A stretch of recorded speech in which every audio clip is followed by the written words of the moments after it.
Please give us your name and affiliation as soon as you get the mic and ask your questions. We're going to take our first one over here on the right-hand side. Andrea Adelson, ESPN.com. Jim, you've talked a lot about exposure for football with ABC and having more of those windows. With the preseason expectations for Florida State and Clemson headed into this year, how important is it, do you feel, for the ACC to be able to capitalize on some of these bigger windows with some of its marquee programs to help change the perception and the narrative of the league? Good question, Andrea. I think for all of us, you get into the competitive ACC season and it's a little bit of a cannibalization. So your point of differentiation, I think for all conferences, ends up being the non-conference games. And so we have to get off to a really good start. It doesn't negate having a really good season if you don't, but if you stumble once or twice, it's really difficult to overcome that. So you mentioned a couple of our teams, and I think we have a whole host of others that also can have a really good season. And you know, sometimes our ranked teams act just like that and perform right off the gate in a high level. But sometimes those teams that aren't ranked or maybe at the bottom of the top 25 really start to gel. So I'm really excited about it. I've had a chance to, you know, really dig in this summer about our rosters and love our coaches as always. But I think, Andrea, with the schools you mentioned, you know, Florida State and Clemson getting a lot of opportunities, I think we have a bunch of others that can also get off to a good start and show that the league is a really, really good football league. And I mentioned in my remark about the CFP, I just think sometimes it's lost because of whatever narrative's out there. We're second most in titles and appearances in the CFP. And I think that equates in modern day football to having success. We're going to take our second question from here in the middle section, second row.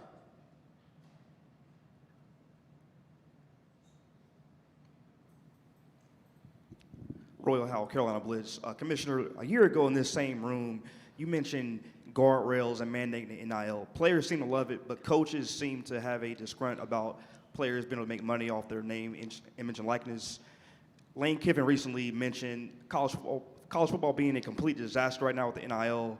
What are your thoughts on the college football as a whole, and do you think it's just a disaster to have the NIL in totality? Yeah. I think here is where name, image, and likeness is off the track, and that is what I described about Washington, D.C. For certain, the student-athletes deserve the opportunity to engage in name, image, and likeness, and I had a chance to address that group yesterday, and we've been a strong proponent of it. Where it's really difficult is these disproportionate state-by-state rules and legislation, and that's what we're trying to change. Now, I think as you look at the NCAA and the history of it, we've kind of all raised our right hand and indicated, hey, we'll follow these rules. We may not like all of them, but we'll follow them. But the current NIL legislation is so disproportionate about what you can do in one state versus another state. And I think that's part of the frustration that our coaches are faced with. And so having some kind of federal legislation that allows some opportunity for there be consistency across competition. And I say this, when you have inter and intrastate competition, you want fairness in everybody playing with the same types of rules. And so that's why Washington, D.C. and Congress has been really important, and we've made some strides. But I would also say that, you know, it's not probably ready for public consumption now. We are thinking about a plan B if we can't get help from Washington, D.C., because that's, I think, the biggest difficulty that our coaches are faced with. But it's not going away, and nor should it go away. So this isn't like the NIL at some point is not going to be around anymore. We need to continue to do it. And the final thing I'll say is I want us to continue to make sure literacy is a very important part across our campuses and within the conference, that our student athletes are understanding their opportunities, their brand, and they may engage or they may not engage, but they have that opportunity. Take our next question in the back with our television folks. Pete Hannity from WSPA TV in Spartanburg. Two quick ones. A year ago in this room, you were answering questions about the future of the league. You just addressed that you hear the talk about the financials. What steps maybe have been taken in the past year to have a better pathway forward for the conference. And then if I could also just have you give a synopsis as to how the CW package came together and how quickly that was all done to get where you are with that. Yeah, thanks, Pete. I would say this, the league is healthy. It just is. And certainly there's rumblings. Again, we all saw what happened in the springtime. But the group has come together in a way, to me, that demonstrates they want to work together to find solutions. And your question about what solutions has the conference come forward with? Well, we've worked with Fishbait on our 8-point plan, generating new additional revenue. The ESPN partnership is really strong, and ESPN and the ACC are completely motivated together to generate additional dollars. You see that the conference presidents and chancellors have initiated the Success Initiative, Success Incentive Initiative, which is going to distribute dollars in a disproportionate way. We've never gone down that road before in the ACC, and I'm not sure many conferences have. And so revenue generation continues to be a priority. But let me be clear also, this league is third right now in revenue as we go forward into wherever the next TV deals are for other conferences. We've looked at it. We've had multiple TV consultants are. Third is certainly a good position, but we want to gain and gain traction financially in order to close the gap with obviously the SEC and the Big Ten, who have leapfrogged everyone. I think one of the presidents said it best. Are we chasing a dollar amount, or are we chasing success? And I think there's a difference there. If you're chasing a number, it takes you down a different path.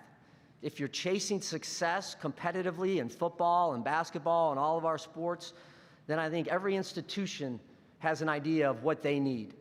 So again, I feel really strongly about this league, and I think people are missing it when they're not paying attention to the results of how well the conference has done.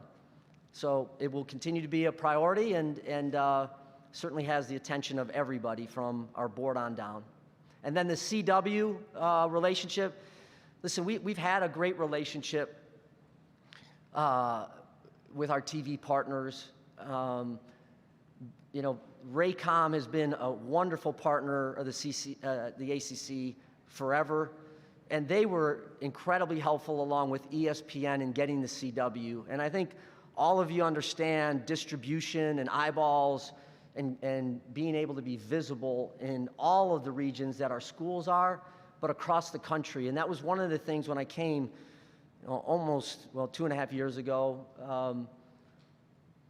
the frustrations that we had about, I can't find my team. I can't find some of the games. And so they came in and took the place of Bally's, who we appreciate the relationship that we have. And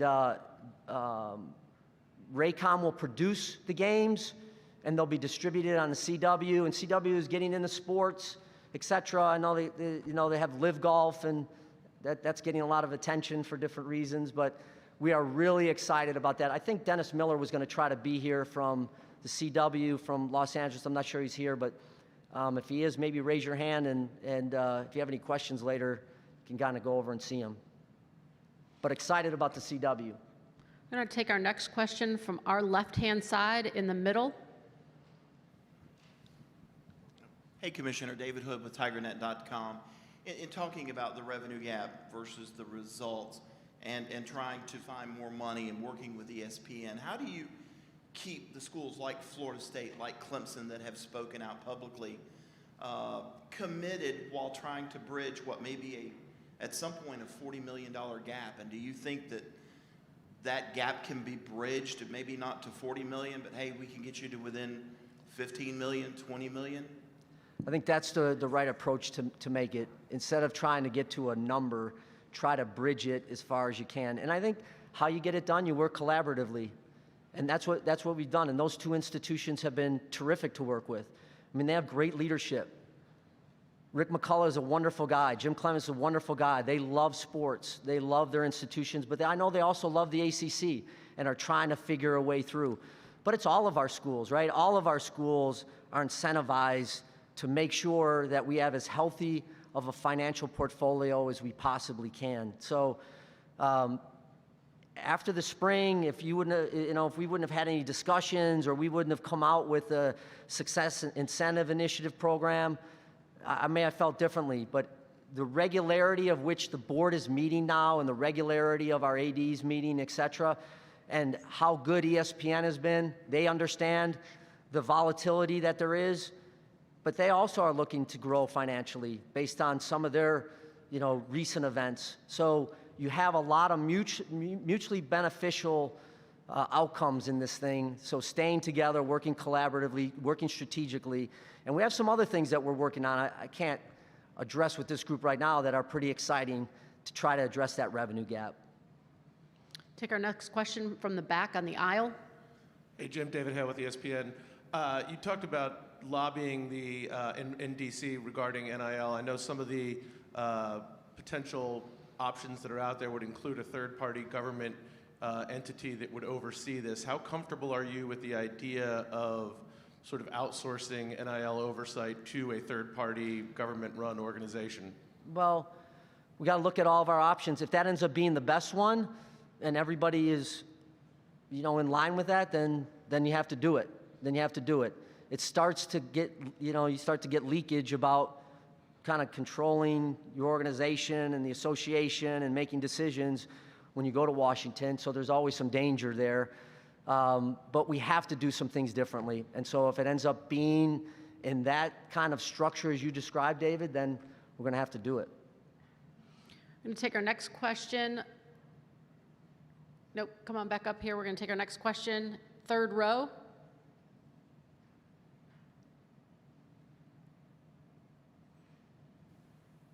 Hi, Kenton Gibbs, Locked On ACC.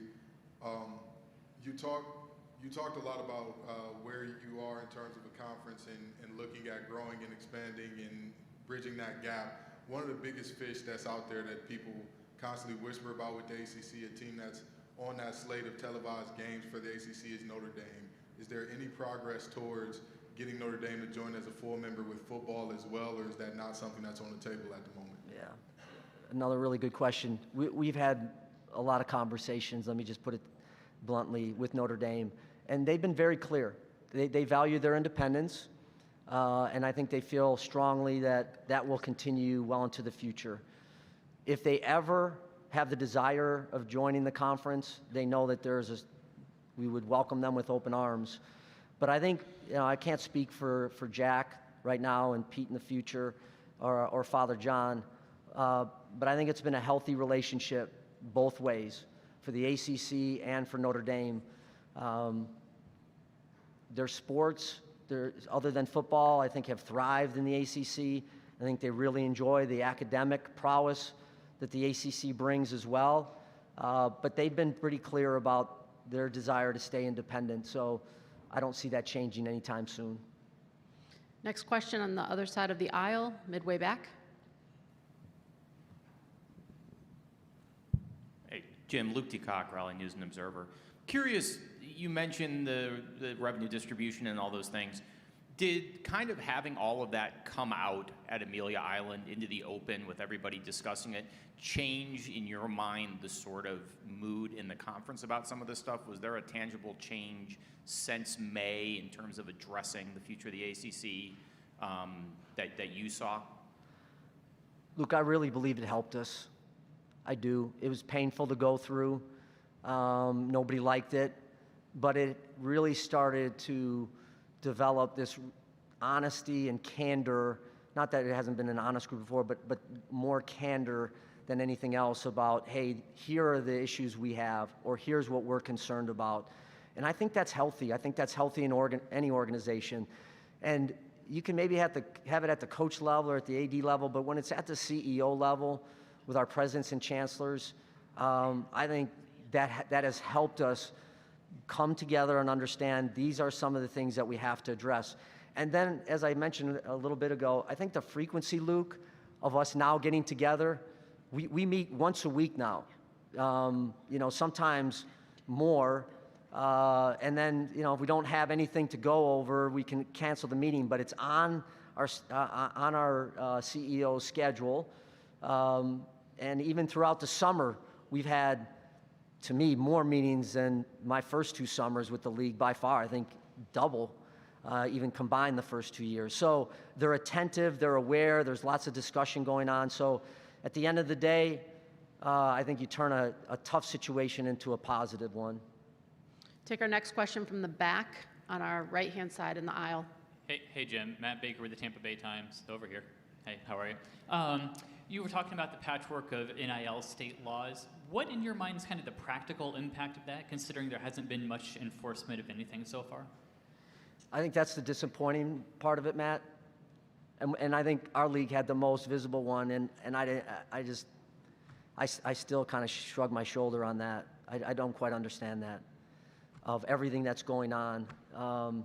At the end of the day, I think we have paralyzed the enforcement staff, not intentionally, but with state NIL laws. And they're not sure exactly the enforcement abilities that they have, et cetera. That's why some kind of consistent language across the country would allow our enforcement staff, to me, to be a lot more successful in doing the work that they need to do. So I think that's part of the earlier question of, the frustrations of the coaches, et cetera, that they have, and our athletic directors and even chancellors. And it causes some disruption in your own league with our 10 states, because they all look different, the laws do. So I'm hopeful we can get there. I really do. And I think we've made a ton of progress over the last 2 or 3 months. And a lot of us have almost lived in Washington, D.C., because of the frequency of meetings with both sides of the aisle. So I am cautiously optimistic that we can get something done. Next question, we're going to stay in the back on the right-hand side. Hi, Jim. Joe Obias. I understand the belief that they're students, not employees, but are there contingencies that you've discussed with the presidents or other commissioners in the likely event that the courts decide differently in the next couple of years? You have to be ready for anything, Joe. You know that. This is a fluid, changing landscape.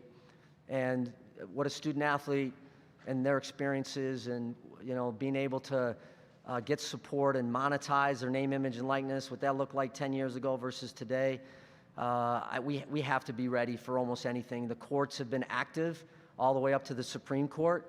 So it would be naive for us to think that, hey, we can just kind of do this thing ourselves without much interference. So we'll have to continue to look at it. I know that is not the desire of the ACC presidents at all, but it, at some point could be a reality. Next question down here right in the front on the second row. Commissioner, with the college football playoff expanding, you mentioned the non-conference schedule. For example, Florida State, they have upcoming home-and-home games with Alabama and Georgia, 2 of the top programs in the country right now. With the playoff expanding, do you anticipate more of these home-and-homes in the future, and how can that help lift the profile of the ACC as a whole? I think they go together. They're interconnected. And with the expanded playoff, I think you're going to see more of those kinds of games, because you can suffer a loss, and maybe even 2, and still get into a 12-team playoff. So, the unique thing about scheduling is it's done individually. So the conference office doesn't have a lot of influence on it. We've tried to set up some games like we did in Ireland, which will be great. That's a conference game. But I commend our schools that are playing difficult non-conference games. And what I'd like to see in the selection moving forward is there being, more emphasis on the games that you are playing, right? And what's the totality? What's the resume look across a 12-game schedule? Not just what you've done in your own conference, but who have you played in the non-conference schedule? So look forward to those games and many more that you've described. We're going to take our final question right over here on the aisle. Jim, David Teal from the Times-Dispatch in Richmond. How close are you and your fellow commissioners to finalizing the revenue distribution from the expanded playoff, and what impact will that have on what formula you eventually finalize for your success initiative? Yeah, those also kind of go hand in hand, David. No, we don't know all the financials just yet of some of the postseason, so that's going to work into it. But I know that the group is eager to get this finished. This is not another year away or anything like that. We're going to input it next year.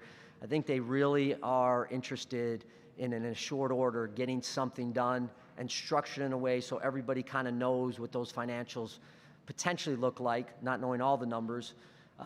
So I would say more near term than longer term. Appreciate that. I know that I'll see a bunch of you throughout the next couple days, but let me at this time invite our partners from the ACC Network to the stage for a special announcement. Where's our ACCN family members? As they make their way up here, and with the ACC football season kicking off in 37 days, here's a quick video.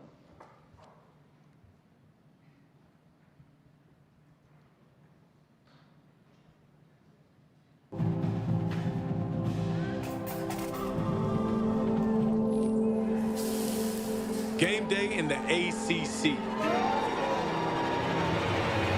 We live for it. What's my definition of success? Listening to what your heart says. Play fast, play physical, play this game the way you love to play it. It's time to take off the gloves and dominate this team. Let's go! What's my definition of success? Being brave enough to dream big. Quitting when you're told to just quit. Giving more when you got nothing left. It's time for football in front of a packed house under the lights. And the 10, he hurdled the man. Touchdown! Oh, my. And he'll go on top. What a catch! Oh, wow! A bomb! Come for it all.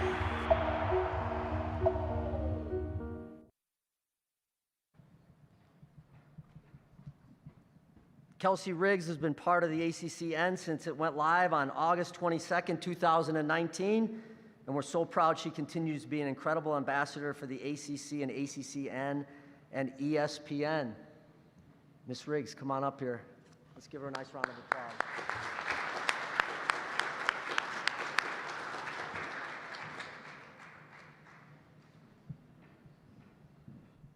Hello, hello. Let's see if I can do this. Great to be with everybody. As you mentioned, I'm Kelsey Riggs, and I know you guys probably know all of these familiar faces coming up on stage as well. Mark Packer's got the other microphone right now, part of the ACC PM crew with Taylor Tannenbaum. Then we have Eric McLean, former Clemson standout, EJ Manuel from Florida State, Eddie Royal from Virginia Tech, and the newly elected Hall of Famer, Coach Mark Richt. So we are so excited to be here with you. Yeah, that deserves a round of applause. I'm excited to be here with you, and as the commissioner mentioned, August of 2019, yeah, so 4 years ago. Math is hard. So many of us were standing up on this stage. It feels nostalgic to be back in this room. We were talking then about building the network and what we would be able to do. So we're excited to be here with another announcement. You've seen so many of us over the years on the road, and for the first time ever this year, we will be taking ACC Huddle and ACC PM on the road every single weekend for the college football season. 37 days away from that very first weekend, Labor Day weekend, and we are pumped about it. Pac, you guys were on the road with the ACC Huddle crew last year, and it's a huge opportunity to really highlight these student athletes, these games, and kick it off on Fridays. It is, and first of all, I'll be brief, I would like to ask the esteemed media here, I would like to know if any of you actually voted for Vanderbilt last week at the SEC Media Day. Because if you did, you need to be escorted out immediately. This is a real media congregation for the next 3 days. So we look forward to being on the road. We look forward to meeting with all the coaches and players just like you guys do. And it should be fun for the next 3 days. It should be a great 23 season as well. We look forward to getting back to the college football playoff, whether it be Clemson, Florida State, or somebody else. But we look forward to being on the road and talking a little ACC football, a little Southern fried football. So, again, if you're voting Vandy like you did last week, get your mind right for the next 3 days. And we look forward to having some fun with you. If you know any of the good tailgate spots, Pac is really good on the grill. He can come help you and feed everybody. So looking forward to that. They'll be there on Fridays and Saturdays throughout the college football season, as mentioned, every single week for the first time. Just an opportunity to really continue to highlight football and grow football and all the teams in this conference. That's just part of it, though. The commissioner mentioned 5 straight days of ACC football, which is a huge deal to have that opportunity. We're going to kick off our trip with Virginia Tech. It is our primetime game. Nothing like Lane Stadium when that inner Sandman gets rocking, and that'll be Old Dominion for the very first weekend of the college football season. EMAC, to have the opportunity to be there to cover these teams up close and personal. And it's not just a pregame or a postgame. Y'all, it's all day long. It's morning, noon, night, all throughout the day. Well, first of all, it's awesome to be back here.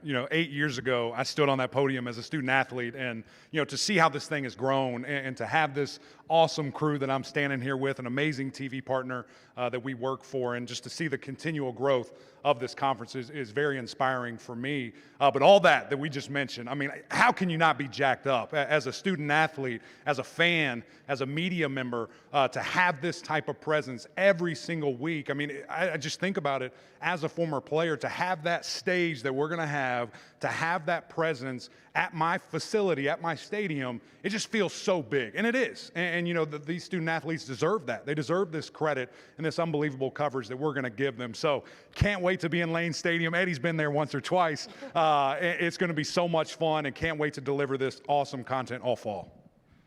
That's right. And so that'll be just part of our coverage for that 5 straight days of college football. We are going to blow it up. Lots more to get to with that. That is, of course, Labor Day weekend. But before that, we got some other big trips coming. We're taking our ACC summer road trip. Our football show goes on the road as well. All of us, some of the others from ACC Network will be there. EJ, we're kicking it off again this year with Florida State, going back down to Tallahassee where it is hot. I will be ready for that this year on August 7th, and we'll hit every single school. That access, I think, is so valuable, obviously, to continue to highlight the athletes and the coaches and the teams, but also for fans, because you're there as they're just weeks away from the start of the season. Well, of course, Kelsey had to come to me about the Florida State Road Show first. Now I'm going to sound biased, but in all seriousness, I think it is a great platform for each university and each coach, each player, to have us come to their actual practice, to watch them for a full day, to walk through their facilities, and you can just sense the pride that each coach has. I remember we went to Wake Forest last year, and Coach Clausen was so gracious to take 30 minutes out of his time to walk us throughout the facility and really show us what he's building with his program. And I feel like it's like that with all 14 of our institutions. So it's very, prideful for myself as a former player, somebody who played in the ACC championship game, somebody that played throughout the ACC and chose to go to the ACC, that I had other options to go and play, but I wanted to stay in this conference. And so this is where I grew up. And to be here still covering it, I'm very extremely proud. But at the same time, this is important, like EMAC said, to give back to these student athletes and give them the platform that they deserve. And it is different than anything else we get to do. We get so many of the players mic'd up while they're practicing. You get to get inside their heads. You get to see sometimes Eddie returning punts and trying to catch it, and you see how that goes. And obviously, great interviews with everybody here as well. So we are so excited for all that is in store for ACC football this season. Excited to be a partner and continue to grow this. Mentioned 4 years ago we were standing here. I can't wait to see where we are 4 years from now as college football, ACC football continues to grow. Commissioner, we're looking forward to it. All good? You got anything else? Take a picture. Yeah, we're going to take a picture. If we could have Commish, you head on up there. We know we've got a photographer. I will close this up by letting everybody know that we will go ahead and flip this room and start getting our first of our 4 schools in here today for the press conference in this room. Of course, there is lunch downstairs, and then later tonight, the evening event will take place at a location called Merchant and Trade. It's just a couple block walk from here. And as Commissioner mentioned on the front end, if there is anything that we can do to help you during the next couple days, please don't hesitate to ask me, to ask our team. We're here to serve, and we appreciate all of you being here in attendance. So have a great morning, and we'll look forward to catching up with you throughout the day.